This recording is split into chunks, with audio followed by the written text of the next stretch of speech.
Hey, it's Harry, your host. So, the House of Representatives declared that the President of the United States was impeached. 229 votes in favor, 206 against. Articles adopted, power formally challenged. This was the third time in 5 years that a sitting American president faced impeachment in the House, but this one carried a structural difference. For the first time in history, a significant bloc of the president's own party crossed the line in numbers never seen before. 17. Republicans voted yes. All 212 Democrats present supported impeachment. 1 Democrat was absent. On the Republican side, 189 voted no. 17 voted yes. That is roughly 8% of the House Republican Conference, nearly 1 in 10. In institutional terms, that is not noise, that is fracture. Let me put that in historical sequence so it lands properly. In December 2019, during the first impeachment of Donald Trump, 0 House Republicans voted to impeach. 0. In January 2021, during the second impeachment, 10 Republicans broke ranks. This time, 17. The largest number of cross-party votes in any presidential impeachment in American history. This is not normal. And the justification those 17 Republicans offered was not tactical. It was constitutional. They argued that when a president publicly refuses to comply with a ruling of the Supreme Court of the United States, Congress does not merely have discretion to respond.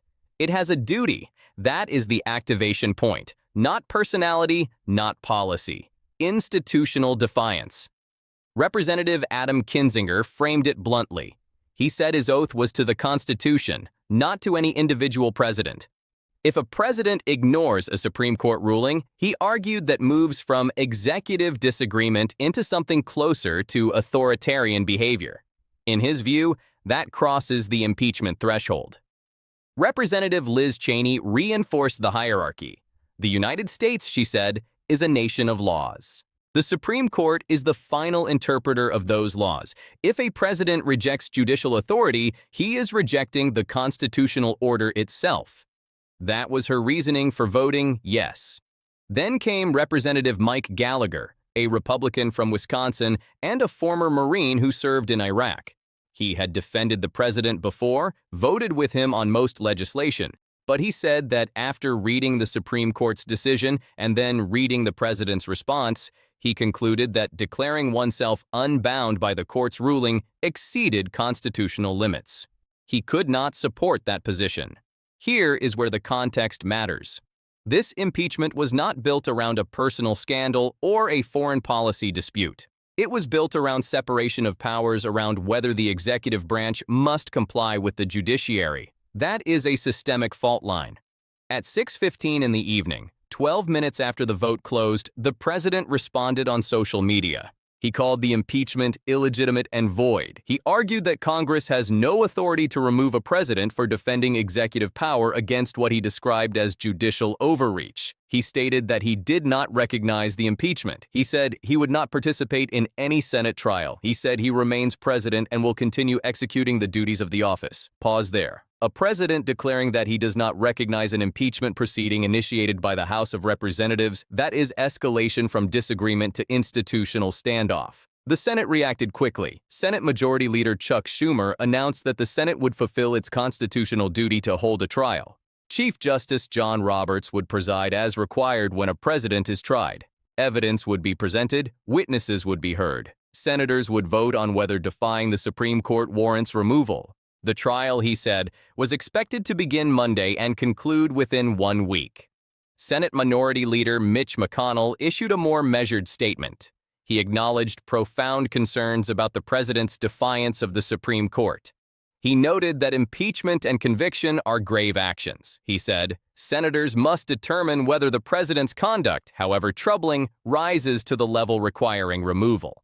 He had not yet decided how he would vote. That uncertainty is not small. It is leverage.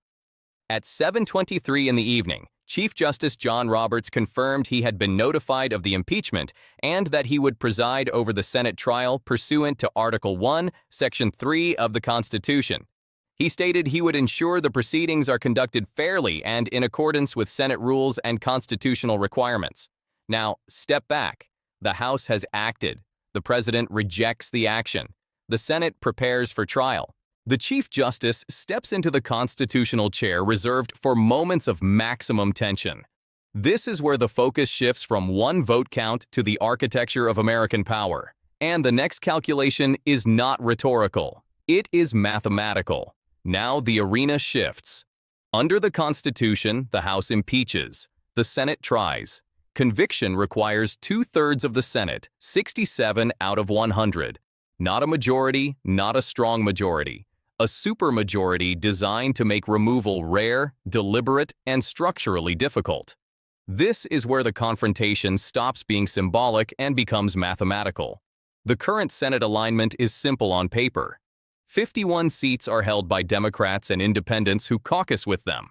49 seats are held by Republicans. If every Democrat and aligned independent votes to convict, 16 Republicans must join them to reach 67. 16. That number is now the fulcrum of the American constitutional system. Before the trial even begins, 12. Republican senators had already publicly rejected the president's claim of sweeping emergency powers. The names matter because institutions are carried by individuals. Mitch McConnell, Mitt Romney, Lisa Murkowski, Susan Collins, Bill Cassidy, Ben Sasse, Richard Burr, Pat Toomey, Rob Portman, Tom Tillis, Shelley Marapo, Joni Ernst. 12. If, and it is still an if, all 12 vote to convict, 4 more Republicans are required. Without them, the effort fails. Here is where you need to slow down and understand the leverage. The public statements made before a trial are signals. Signals reduce uncertainty. Signals create permission structures inside a caucus. Potential additional votes are already being discussed. Mike Rounds of South Dakota has said the Supreme Court's ruling must be respected. Shelley Moore Carpo of West Virginia has described the president's response as inappropriate. Todd Young of Indiana has called for compliance with judicial orders. John Thune of South Dakota has expressed concern about a constitutional crisis. If those 4 join the 12, the number hits 16. Add 51 Democrats, 67 conviction becomes not rhetorical, but arithmetically possible. Let me say that clearly. The difference between removal and survival may come down to 4 individuals. But numbers alone do not decide this. Pressure does. Incentives do. Primary threats, donor pressure, media, ecosystems, they all compress into that Senate chamber. And that is where the scenario matrix emerges. Scenario 1, the Senate convicts with at least 67 votes. The president is removed from office under constitutional succession, whether through the 25th Amendment framework or established line of succession. The acting president becomes president. This would mark one of the most consequential assertions of congressional authority over the executive branch in modern history. Scenario 2. Conviction fails but narrowly. 63 to 66 votes in favor. The president survives but weakened. The institutional message becomes ambiguous. Defying the Supreme Court is wrong, perhaps even dangerous, but not quite removable. Accountability attempted, not achieved. Scenario 3. Conviction fails decisively. Fewer than 60 votes to convict. The president declares vindication. The president becomes Stark. President can openly defy the Supreme Court and survive if his party closes ranks. This is where the stakes expand beyond one administration because each scenario rewrites expectations for future presidents. Now, consider the indicators that will shape which path materializes. Indicator 1. Does the president rescind the emergency order or announce compliance with the Supreme Court ruling before or during the trial? If he does, some senators may argue the constitutional crisis has been resolved, reducing the need for removal. If he does not, the defiance remains active. Indicator 2. Do any Republican senators publicly commit to voting to convict before the trial concludes? Early commitments create momentum. They also provide political cover for others. Indicator 3.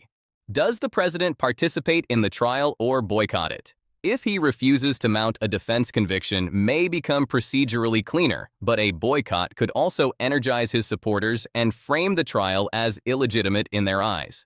Indicator 4. What evidence do House managers present? Can they demonstrate that the president's defiance constitutes a structural threat to constitutional order rather than a policy dispute? Indicator 5, public opinion. If national polling, including among Republican voters, shifts towards supporting conviction, senators gain political insulation. Indicator 6, external shock, another crisis, another escalation. A statement or action that changes the calculation mid-trial. This is not theater. It is fluid. To understand how unusual this moment is, look backward. In 1868, Andrew Johnson was impeached. The Senate voted 35 to convict, 19 to acquit, 1 vote short of removal. The system strained but held. In 1999, Bill Clinton was impeached. The Senate voted 50 to 50 on one article, 45 to 55 on another. Conviction was never within reach. In 2020, Donald Trump faced his first impeachment. The Senate voted 48 to 52 on abuse of power and 47 to 53 on obstruction. Only 1 Republican voted to convict. In 2021, during the second impeachment of Donald Trump, the Senate voted 57 to 43. 7 Republicans supported conviction, still 10 votes short. The pattern is unmistakable. Presidential impeachments almost never end in removal. But this case introduces a different axis. The charge is not centered on personal misconduct, not foreign entanglements, not perjury. It is centered on a president declaring he is not bound by a Supreme Court ruling that strikes directly at separation of powers. This is where the narrative shifts from a political fight to an institutional stress test. According to reporting and analysis from the New York Times, the Washington Post, and Reuters in prior constitutional confrontations, open defiance of the Supreme Court by a president is widely regarded as a severe challenge to the system checks and balances. The judiciary lacks enforcement power of its own. It relies on compliance by the executive branch. Constitutional scholars speaking on CNN and in reporting by the Associated Press have long argued that if the executive branch refuses to comply with a final Supreme Court ruling, Congress is left with very few tools. The most powerful one is impeachment, which brings us back to the Senate floor. This is not simply a trial about one decision.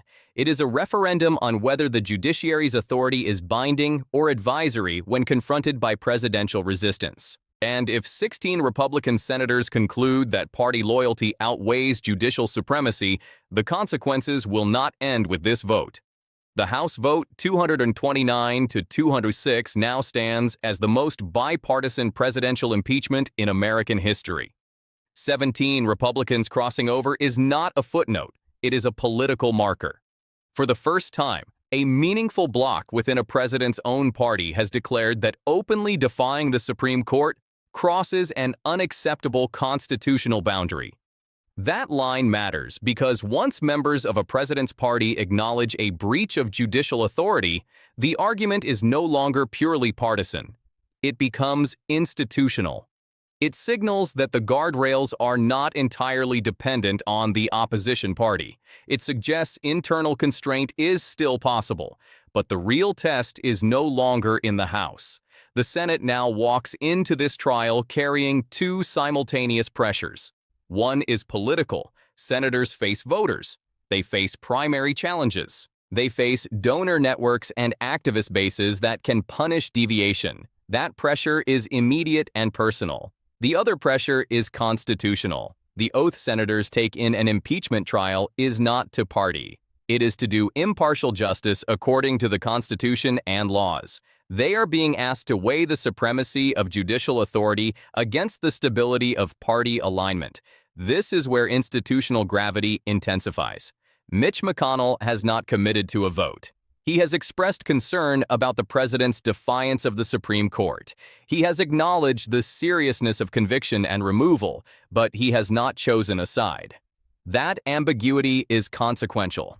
McConnell's position has historically shaped the internal boundaries of the Republican conference. If he moves toward conviction, it could recalibrate the center of gravity within the party. If he resists, it could consolidate opposition to removal.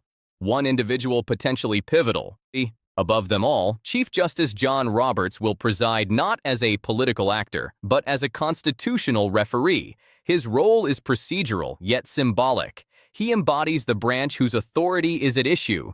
The court has ruled, the president has resisted. Now the Chief Justice oversees the chamber that decides whether that resistance warrants removal. That visual alone carries institutional weight. If the Senate convicts with 67 votes or more, the president will be unmistakable. No president stands above a Supreme Court ruling. Defiance triggers consequence. The separation of powers holds under stress. If the Senate fails to reach 67, especially if the vote falls well short, a different signal emerges. It would suggest that enforcement of judicial authority depends not solely on constitutional design, but on partisan alignment. That removal is possible in theory, but fragile in practice. Let me frame it plainly. The core question is not simply whether one president keeps his office. It is whether a Supreme Court ruling remains binding when confronted by executive refusal and partisan protection. American history has seen moments where institutions bend but do not break. Andrew Johnson survived by one vote. Bill Clinton survived comfortably. Donald Trump survived twice. Each time, the system absorbed the shock. But this confrontation centers on judicial authority itself. If that authority can be disregarded without removal, future presidents may test that boundary again, not because of ideology, but because precedent permits it. 100 senators will cast votes within a week. Their decision will not just close a trial, it will shape how the principle of checks and balances functions in the next chapter of American democracy. And here is the unresolved tension. If the branch designed to enforce accountability hesitates when judicial authority is directly challenged, what exactly remains as the final safeguard of constitutional order? Thank you for listening. If this breakdown was helpful, please share your thoughts in the comments. Don't forget to like, subscribe, and turn on notifications to stay updated. See you next.